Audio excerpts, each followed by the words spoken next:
Olá galera, tudo bem com vocês? Voltamos hoje novamente com a nossa leitura, o livro Os Escolhidos. Se você ainda não está participando conosco, não perca tempo, entre no nosso grupo de leitura e participe conosco dessa maravilhosa e fantástica leitura que estamos fazendo. Se você ainda não está nos seguindo nas redes sociais, procure o mais rápido possível no Instagram, no YouTube, no Facebook, Lições Ilustradas para Adolescentes, e vocês seguirão conosco no aprendizado da Palavra de Deus. Hoje nós estudamos o capítulo 6, que tem como título Homens Fiéis a Deus.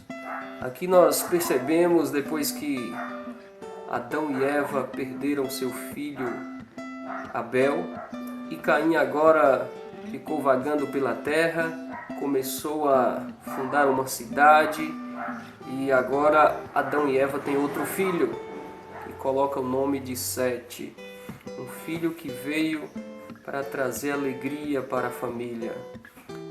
Devido às percas que tiveram, os sofrimentos, agora tiveram outro filho para poder trazer felicidade para o casal.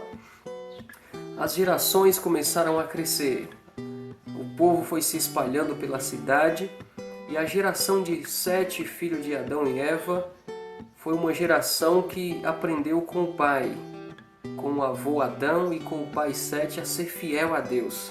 Seguiram os mesmos pensamentos do filho Abel, de serem tementes a Deus, obedecer a palavra de Deus, entendendo tudo o que tinha acontecido e como Deus era justo. E as famílias foram crescendo e povoando. A um certo período da história mudaram para as montanhas e ali eles cresciam cada vez mais. As pessoas demoravam muitos anos para morrerem. Ainda estava pouco tempo depois que saiu da perfeição, tinha uma genética muito boa e não morriam rapidamente.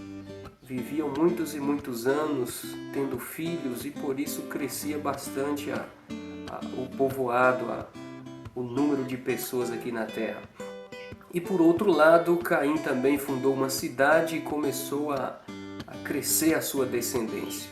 Tudo indica que Caim casou com alguma das irmãs, provavelmente que nasceram. Muitos têm questionado sobre o casamento de Caim, de onde veio a esposa de Caim, de onde surgiu. Caim teve filhos e aí alguns entram em umas teorias meio que infundadas, dizendo que existiam outras mulheres que Deus criou fora de Adão e Eva.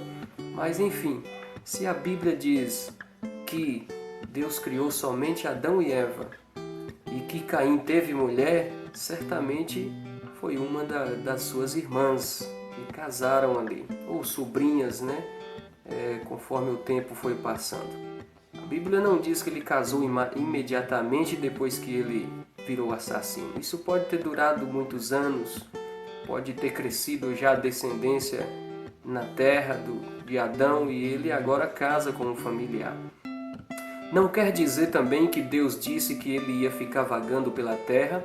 Isso não significa que ele iria ficar separado da família, né? Quando uma família aqui na terra, por exemplo, tem alguém que comete um assassinato, às vezes ele foge, ele se esconde, mas tem contato com a família, sempre vem na casa da família, né? Então provavelmente isso aconteceu também com Caim, não perdeu o contato com os pais, ele apenas não morou mais com a família para evitar problemas, né? Mas você não pode perder, nós postaremos em seguida esse vídeo, outro vídeo falando sobre a esposa de Caim. Então assista conosco outro vídeo que colocaremos depois desse, para que vocês entendam com mais profundidade de onde veio a esposa de Caim, como foi que isso aconteceu e você entenderá baseado na palavra de Deus, ok? E quando nós percebemos aqui a história, entendemos que o povo foi tendo filhos e foi aumentando a população, e o povo da descendência de Sete começou a se formar numa região, a descendência de Caim em outra região, e E a descendência de Caim se tornou pervertida porque seguiam os mesmos costumes, as orientações do patriarca que era Caim, rebelado contra Deus, revoltado, não queria saber de Deus, fazia tudo ao contrário das leis de Deus, e sua descendência continuou nos mesmos costumes, se rebelando cada vez mais contra Deus. Mas já por outro lado, a descendência de Abel, na realidade de Sete, não de Abel, Abel já tinha morrido, a descendência de Sete agora estava fiel a Deus, seguindo os princípios divinos, adorando a Deus, pessoas fiéis. Mas de repente eles começam a ter contato com a descendência de Caim, começam a se misturar. Os filhos de Deus começam a casar com as filhas dos homens. O povo pervertido começa a misturar com o povo de Deus.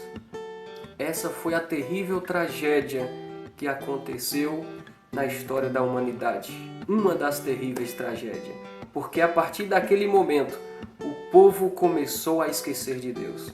Conforme se misturava cada vez mais, eles agora começaram também, os que eram bons, a se rebelar contra Deus. Chegou um dia que Deus olhou do céu e percebeu que o planeta inteiro estava corrompido e contaminado. Apenas havia Noé que ainda fazia a vontade de Deus aqui na terra. E Deus agora salva Noé para não ser contaminado também. Nós percebemos com essa história, queridos amigos, que mesmo no mundo de pecado que nós vivemos poucos anos. Isso é também pela misericórdia de Deus. Já pensou se Deus deixasse o pecador viver 500 anos, 1000 anos, cometendo pecado, sentindo dores? Imagine um ladrão, imagine um traficante que leva crianças para o mundo das drogas, viver 800 anos praticando o crime. Que tamanha miséria ele não faria na história da humanidade. Então Deus percebeu que o homem se tornou muito mau, e se ele continuasse vivendo muitos anos, provavelmente a raça humana entraria em extinção. E Deus, pela sua misericórdia, por amor ao ser humano, usou métodos para que abreviasse os anos. E hoje nós vivemos poucos anos ainda pela misericórdia de Deus. E se queremos viver esses poucos anos felizes, com paz, nós temos que viver ao lado de Deus. Enquanto os descendentes de Sete viveram ao lado de Deus, eles estavam felizes, estavam em paz com Deus. Mas quando desviaram, vieram sobre eles a destruição. Se eu e você queremos ser felizes, estar em paz, entreguemos nossa vida hoje a Deus. Dediquemos nossa vida para viver com Ele. Assim como Enoque fez, viveu uma vida ao lado de Deus, mesmo no mundo corrompido. Entregou a vida a Deus e Deus um dia o levou para morar com Ele. Assim também Jesus promete buscar os seus filhos aqui nessa terra para morar com Ele. E se eu e você queremos, temos que viver hoje também ao lado de Deus. Que Deus te abençoe. Esteja conosco amanhã novamente no próximo vídeo, no próximo capítulo da leitura. Que Deus os abençoe e dê um bom dia a todos vocês. Abraço.